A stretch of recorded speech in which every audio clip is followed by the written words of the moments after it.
right, hello. Good morning. Welcome. Good Please come morning. in. Yes. Good morning, everyone. My name is Jennifer Avalon with Keller Williams, Southeast Los Angeles, also the president from the Downy Association of Realtors, and I'm here with Ruben Sariñana with Century 21 and Better Service Realty, and we're so excited today to have our very own Paola Melendez from Century 21 All-Stars. Thank you guys for having me over. Can't wait. always Yes. a pleasure. So today we will be interviewing Paola, learning about all her tactics, and today is going to be our session 19 with lunch with a top producer.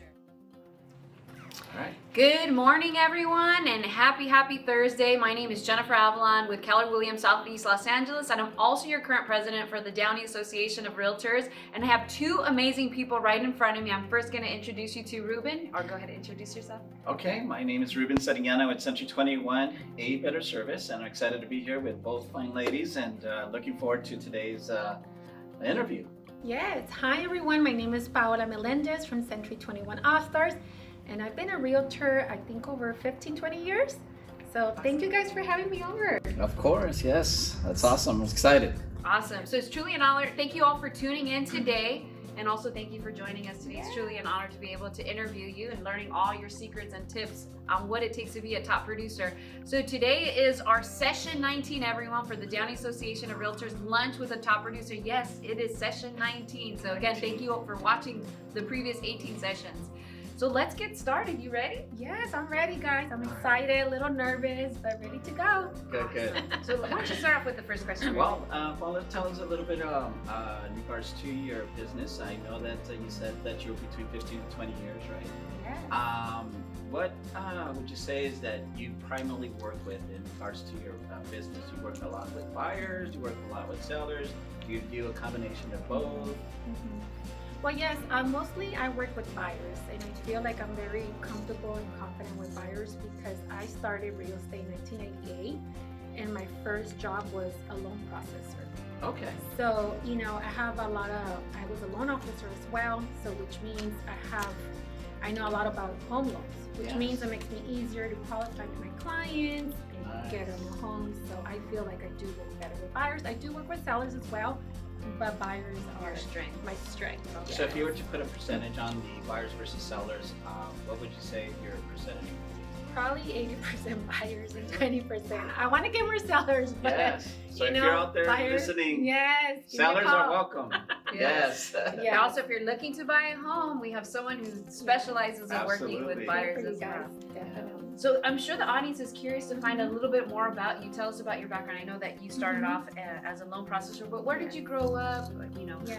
How about your siblings? Yes, Was there a definitely. matriarch? Was there someone that motivated you or encouraged you to get into the real estate profession? Yeah, so I grew up in the city of Paramount, which is very close to Downey, and I went to Paramount High School. So I'm a pirate girl, 1987, I graduated. So actually my motivation was really that I was a single mother at 18 years old. So I needed to get a job, like a good job that pays decently. So I got hired to be an assistant for an investor. Okay. So from there, I kind of picked up, a little bit knowledge of learning the disclosures, the real estate, the lending, just a little bit about everything. I have two sisters, Diana Hernandez, which you guys know. Yeah, so she works with me too in the same office. So, but my motivation really, it came from just me needing like a decent paid job as a single mother. And from there, I just loved it. I loved everything about it, the lending, the real estate, inspections, from basically A to Z. So I was a processor, underwriter, loan officer, realtor. So finally, I feel like, I'm like in love with being a realtor.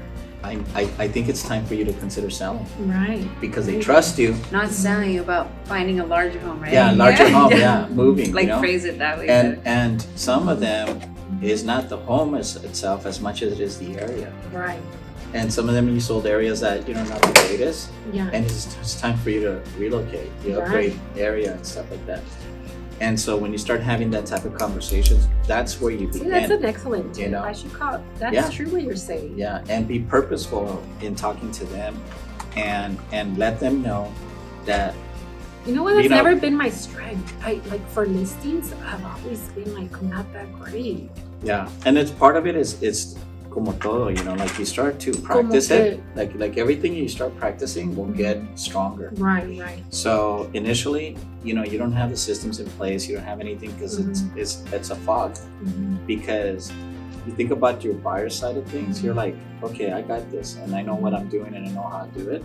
And no different when it comes to your sellers, it's the same thing. What you need is more reps. You need more opportunities. You need to set yourself in front of more clients. Yeah. Are you gonna make That's what mistakes?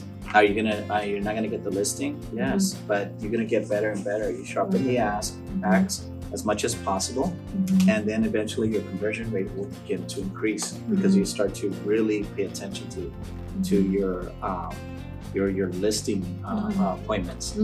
There's a difference between, I believe, there's a difference between having a information session and a bona fide listing appointment, and this is how you define the difference between the two.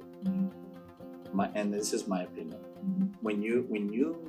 When you tell yourself, I hope I get the listing, and you're on the way there, that means that you didn't qualify thoroughly. So if you don't know that you're gonna get the listing, that means that you didn't ask enough questions. So that means that it shouldn't be that way. It should be more bona fide. Like one of the main questions, one of the main questions that I tell the clients is I make sure they know why I'm going. Like I don't shy from that. And it's a gut question. It's a very difficult question to perfect. Yeah. But I said, Mr. and Mrs. For Seller. framing it. Yeah, for framing it and say, you know, Mr. and Mrs. Seller, once we agree on price, you are versus are you. Are you? You're asking for permission. You are, you're letting them know. There's a difference, right? You are ready to get. You are ready to get the process started tomorrow when we meet. Is that correct? Think about it. Like on the board of directors, they're all people that are very active. Like they generally tend to be in the top 10% of agents. That's right. And Brokerages. so and you break into that by starting with the committees. So you volunteer your time in committees and you do it for a couple of years. You know, and we did it. And at you the can wrong tell time. if they're engaged Oh, or yeah. not. Yeah. Yeah, absolutely. Yeah. So I would just feel say like I that's a should great practice that question. more. We're going to get to that shortly. Let me first talk about just deflect it. Yeah. What about to say after at the end, you're like, okay, 5%. Well, I have someone that currently is only doing it for 2%. Then I isolated.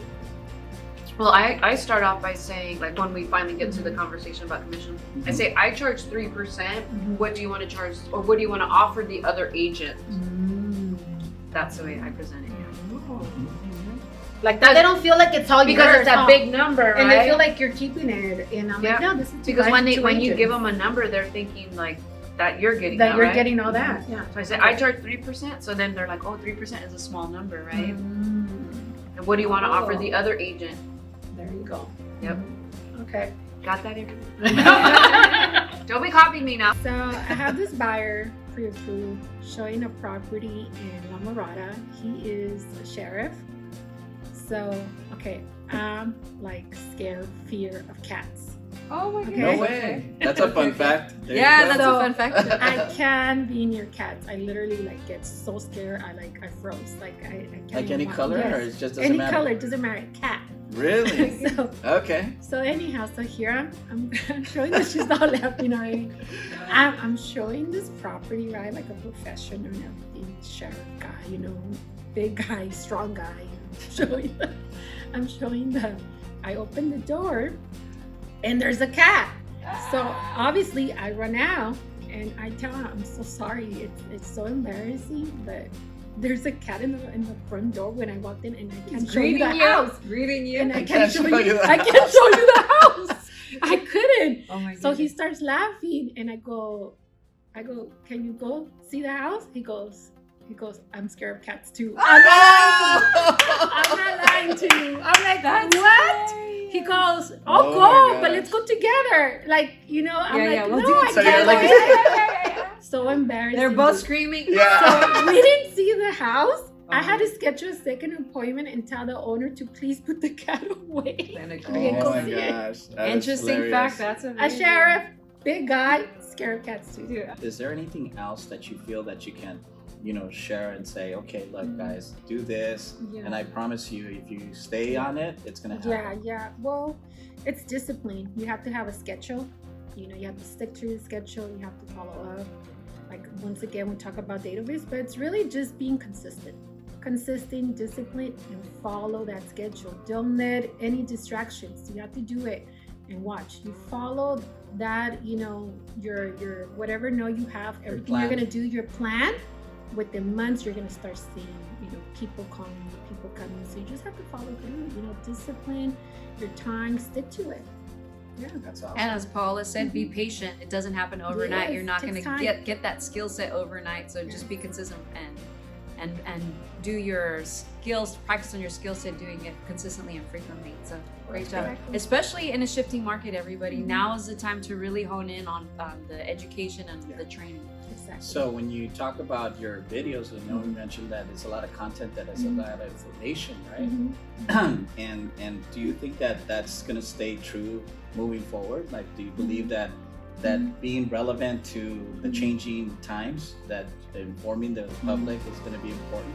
Yes, definitely, because guess what? Everyone's on social media. So social media is not going nowhere. So everyone, if you need something, people go on Instagram. Me, if I need a taco bag, if I need flowers, if I need anything, guess what? I search it through Instagram. So if they're going to need a realtor, they're going to search on Instagram, Realtor California, real estate agent. And guess who's going to come out? The person that does more content, does more videos. So that's not going to go away. Even if you're not on social media, you're looking at social media, right? So, Yes. yep.